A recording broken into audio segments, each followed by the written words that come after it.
If you want to block apps or limit usage on your child's iPhone, this quick guide will show you how to use screen time parental controls. First, open Settings on your child's iPhone, then scroll down and tap on Screen Time. Now, tap on Lock Screen Time Settings and set a passcode. Make sure this is different from the phone's unlock passcode so your child can't change it.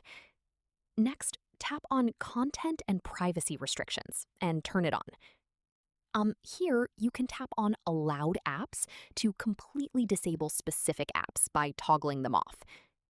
If you don't want to block apps fully, you can limit usage instead. Go back and tap on App Limits, then tap Add Limit. Choose a category or select a specific app, like Entertainment or Disney Plus, then tap Next. Now set a time limit, for example, 20 minutes per day, and confirm it.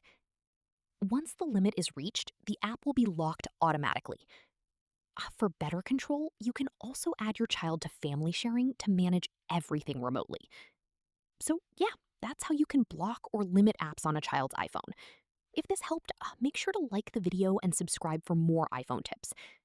Thanks for watching.